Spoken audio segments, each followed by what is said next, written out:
Hey, thanks for making it to Veterans Info Tap. I'm glad you made it. VA rating reductions.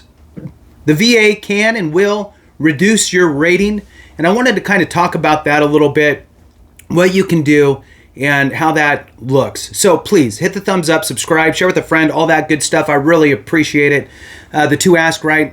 Hit the thumbs up, let the video run.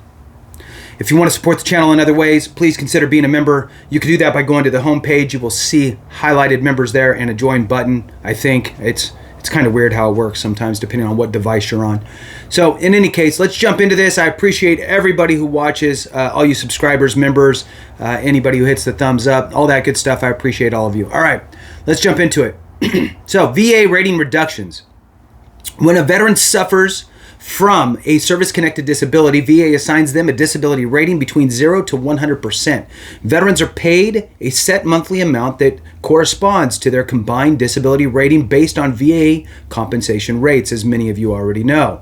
In many cases, VA is able to reduce a veteran's rating and therefore the amount of compensation they receive each month.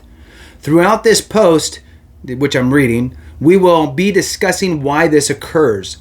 VA's process for implementing rating reductions and what you can do to fight a proposed rating reduction.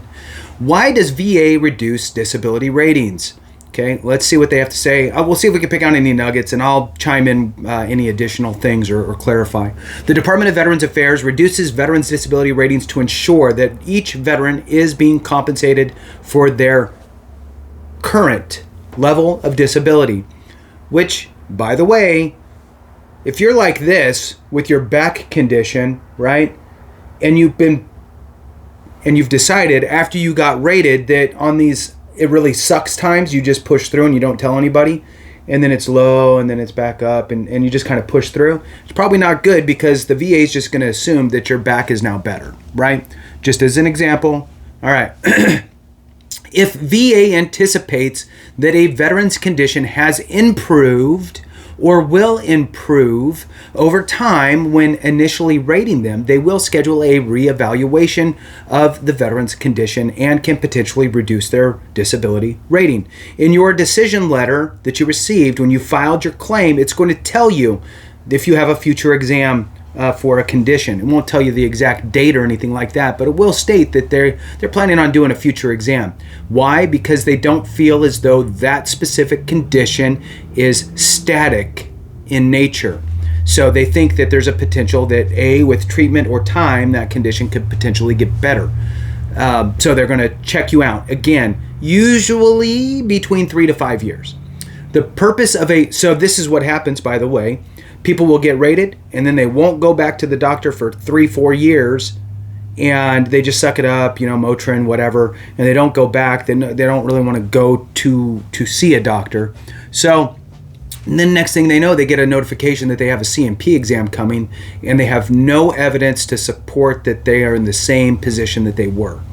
All right. The purpose of a reevaluation is to ensure each veteran is being compensated at the proper amount for their condition's current level of severity.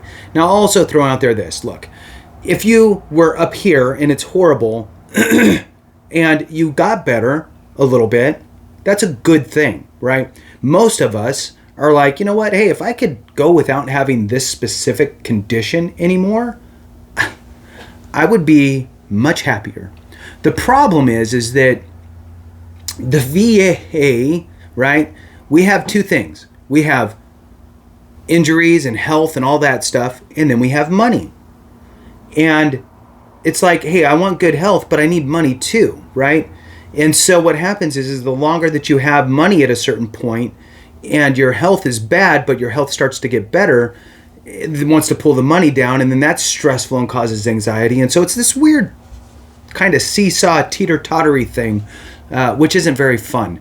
So it's a necessary evil, right? So even if you had a rating here and you got better, should you still be rated at that same thing you were? Well, probably not, right? You're probably supposed to drop down a little bit.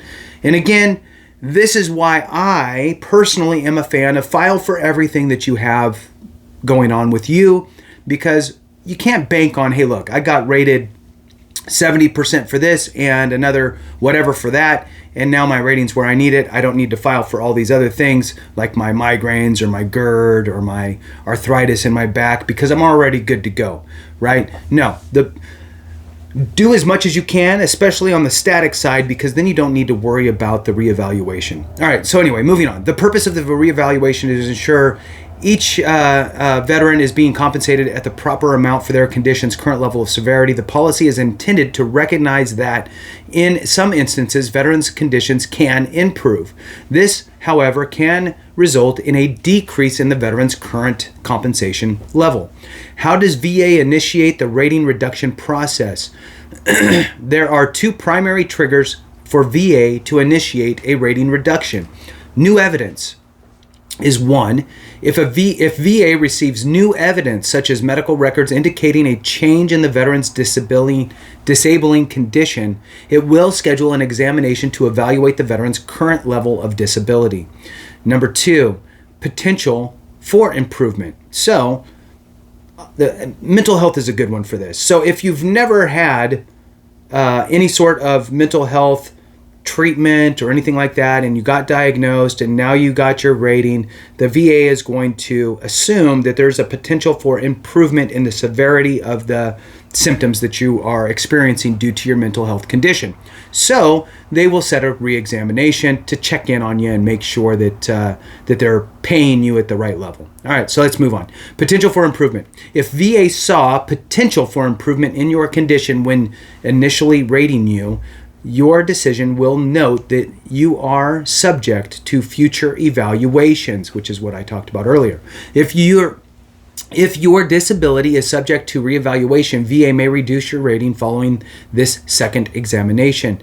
Veterans must attend this exam if they wish to fight their proposed rating reduction. So in other words, show up to your exams. Anytime you have an exam, show up, right? You'll have no leg to stand on if you do not.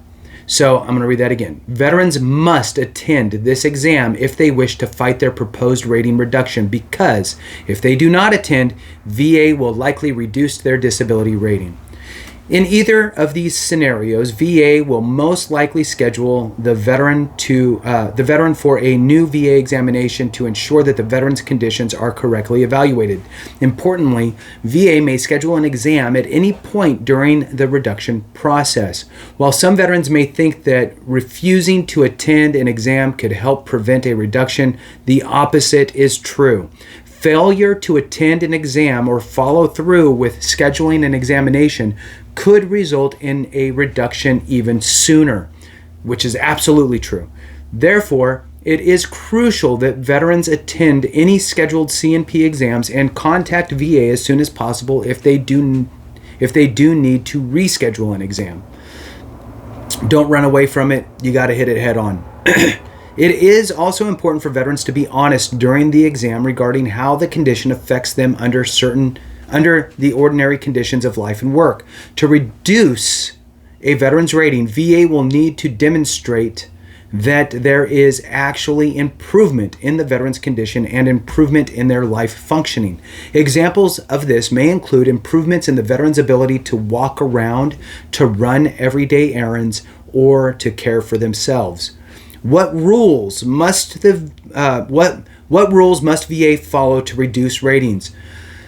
There are due process laws that VA must follow in order to reduce a veteran's rating. Number one, VA notifies the veteran. To initiate a rating reduction, VA's first step is to send out a notice to the veteran that VA has proposed to reduce their ratings. This notice is not a rating decision.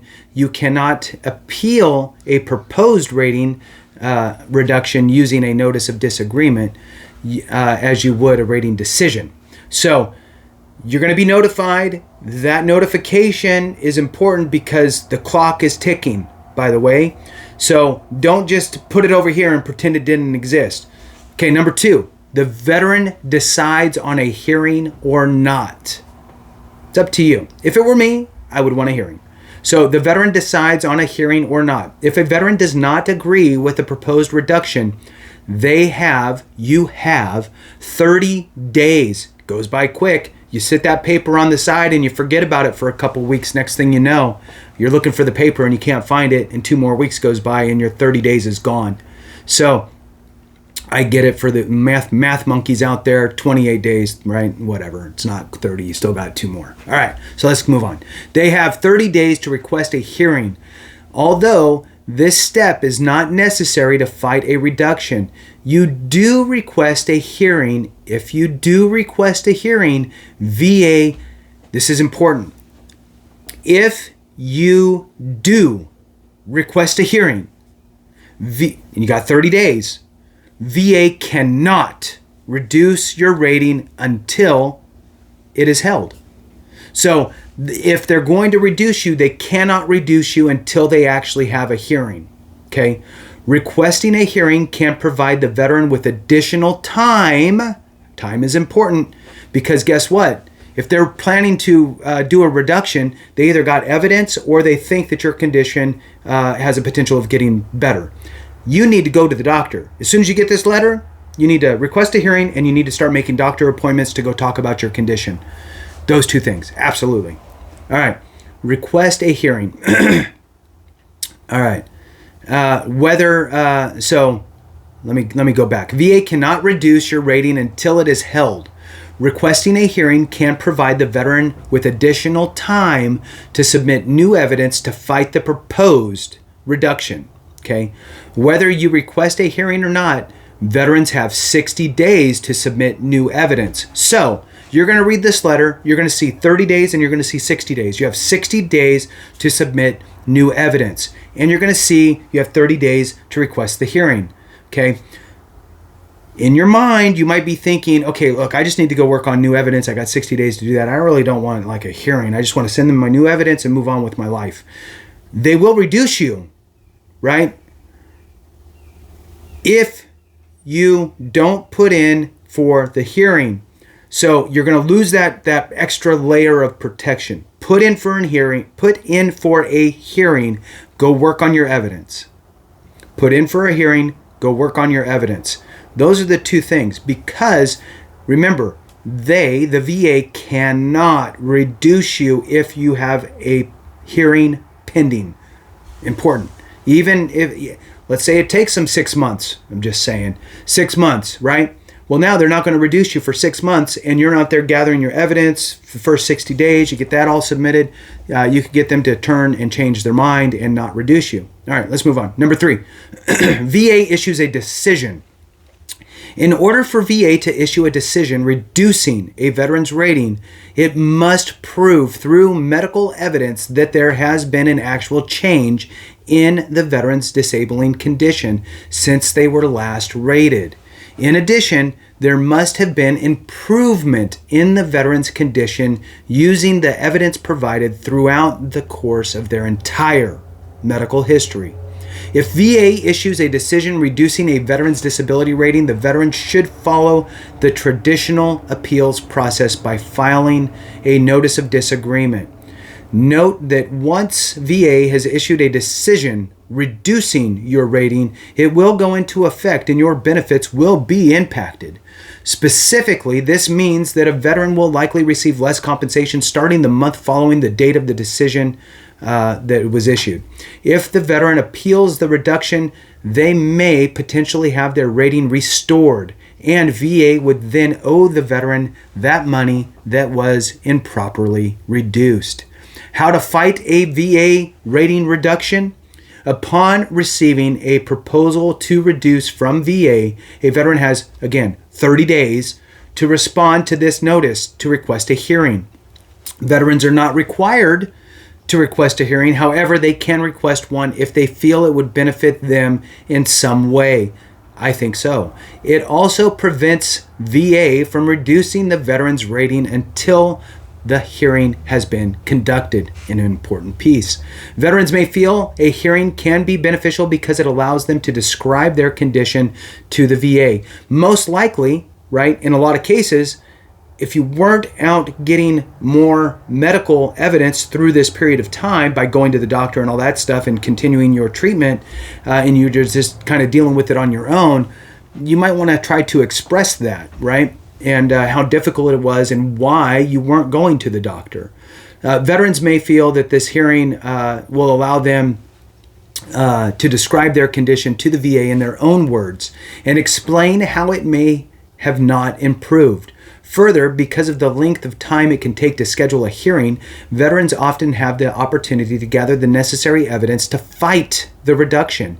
This also holds the current rating in place while the veteran or veterans advocate undergoes the process of collecting evidence to fight the reduction.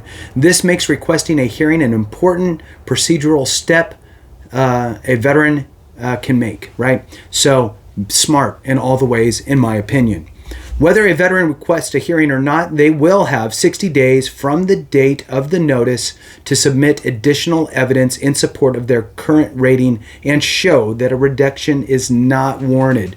This evidence can take several different forms. Now, I will tell you, before I get into that, if you are working on providing more information or more evidence, right, for your appeal, you need to look at the schedule of ratings and read exactly what the VA is looking for your specific rating. If you're rated at whatever, 50% for this condition, you need to find that condition, find the rating schedule for it, and read exactly the criteria that the VA needs to support that rating. Then, as you're going to your doctor, right, you have 60 days to submit more evidence. I would highly suggest having a couple doctor's appointments in there where you can maybe share that information from the schedule of ratings so they can make sure that that is put into their system so you can utilize that as evidence. Also, a new DBQ does not hurt. All right, so here we go. Here's some examples of evidence to fight a VA rating reduction. Lay evidence. Lay evidence may take the form of any statement from someone who witnesses the effects of your disability on your daily life. Most likely in this case could be a spouse, right? This could include a spouse, family member, coworker, or any other person that knows the veteran well. Veterans themselves may also submit lay statements. Private medical opinions would be the next one. Private medical opinions can be used to show that the veteran's condition has not improved. Treatment records can also be very useful to indicate this lack of improvement. What happens if a veteran does not respond to a proposed rating reduction? You can already guess. Let's read it though. If a veteran does not respond to the proposed reduction, or they do not receive a copy of the proposed reduction, or they respond but VA nevertheless issues a decision that finalizes the reduction, veterans do have the same rights to appeal the decision as they would for any other decision. So you can appeal the decision, but meanwhile, you're living with this lower compensation. So VA, for example, if the decision is an AMA decision, the veteran would have three options. So submit new and relevant evidence in a supplemental claim lane, request a higher level review, or you can send the case to the board. So it's the same appeal process as anything else, right? So I personally would not request a higher level review. I would want to submit additional evidence. Okay, so that would be the supplemental claim.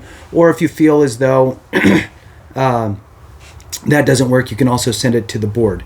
But I would always go with the supplemental first, and then if that doesn't work, then I would send it to the board.